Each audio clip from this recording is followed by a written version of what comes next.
Our bicarbonate levels should be between 22 and 26, DK Daddy. DK Daddy. Didn't we already read this? We did. How do we all get on the same? Did it repeat? It looks like... There's some technical difficulty. Take two. Welcome, nursing fans, to another electrifying episode of Nursing Showdown. Today we're gearing up for an epic clash between two heavyweight nursing concepts, metabolic acidosis and metabolic alkalosis. That's right, folks. Get ready for an in-depth analysis as we break down these concepts and explore their causes, symptoms, diagnostics, interventions, and more. But before we jump into the ring, let's introduce our dynamic lineup of hosts. I'm Adenosine Allen, because I'll stop your heart. I'm Sildenafil Steve. We all know what that does. And I'm Justin, the Coumadin Cowboy, because I'll cause a bleed. And I'm Kyle, DK Daddy. All right, Nursing Nation, let's kick off this showdown. In the red corner, we have metabolic acidosis, ready to throw some punches and keep the acidity levels in check. Metabolic acidosis, the heavyweight champion of excess acid in the body. It's like having too many players on the field, throwing off the game plan, and causing chaos all over the place. And in the blue corner, we've got metabolic alkalosis, the reigning champ of alkalinity, here to maintain balance and keep the pH levels in check. Metabolic alkalosis is all about staying cool, calm, and collected. But when things go too far, it's time to step up and take action. Now for a description and exemplar, we have metabolic acidosis. Picture this, you're on the nursing floor and your patient has uncontrolled diabetes. That excess sugar is like a curveball, causing a buildup of acid in the body and throwing off the pH balance. That does not sound sweet to me.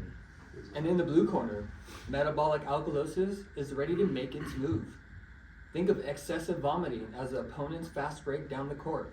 It leads to a loss of acid in the body, tipping the scales towards alkalinity.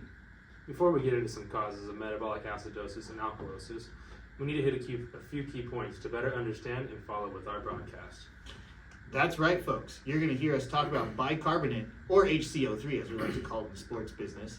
This is the body's main extracellular buffer. It binds with free hydrogen ions and then increases our pH.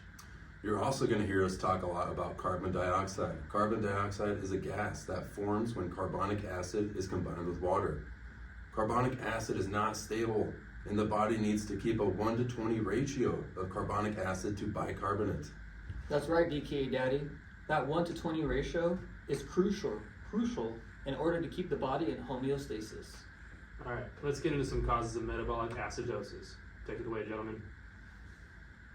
All right, so first is kidney failure. What happens here is the kidneys play an important role in excreting excess acid and waste products from the body. When the kidneys are not getting rid of enough acid from the body, this can lead to being in a state of metabolic acidosis. Thanks for that, DK Daddy. Now another cause is lactic acidosis. When lactic acid production exceeds lactic acid clearance, this can lead to metabolic acidosis. This is usually caused by impaired tissue oxygenation or excessive exercise. And that's exactly why I have a dad bod, folks. I don't want to go into metabolic acidosis. Is that really why? That's fine. It's okay, Alan. We all love your dad bod. Now, lastly, our most important cause is uncontrolled diabetes. This can lead to something called diabetic ketoacidosis, which is also known as DKA.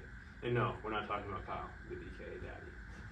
So basically, what happens here is the patient doesn't have enough insulin to allow blood sugar into the cell for energy.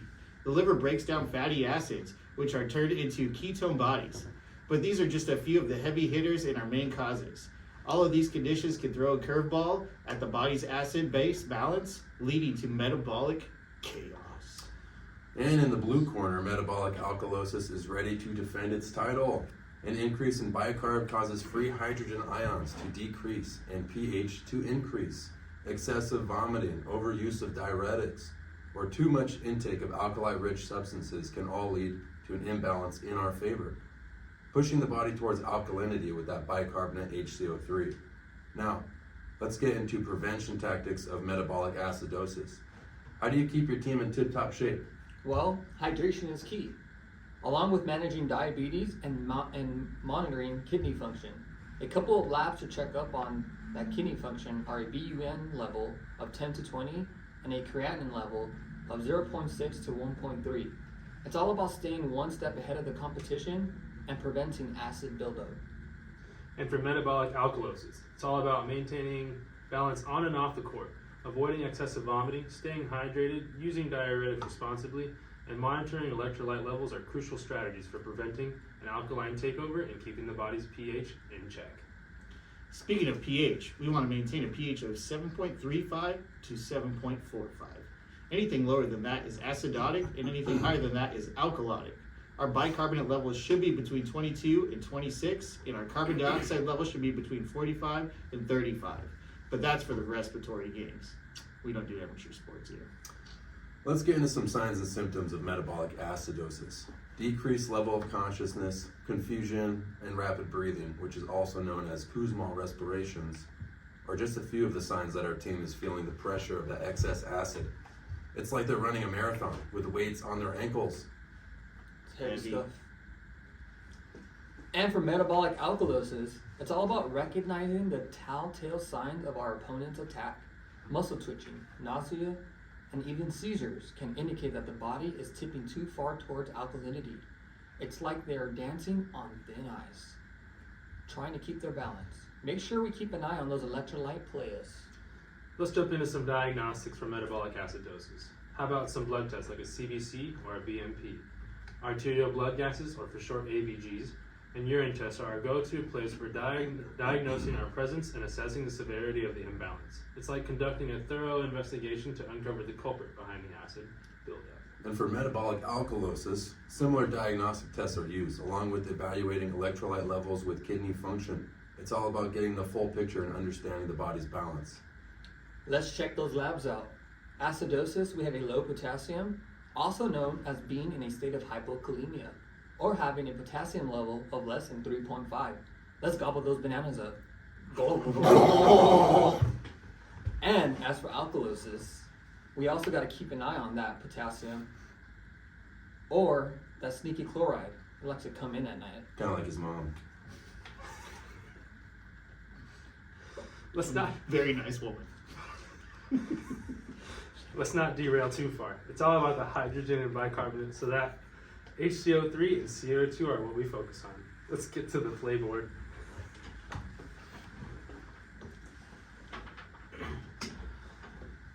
Hold your mic up too.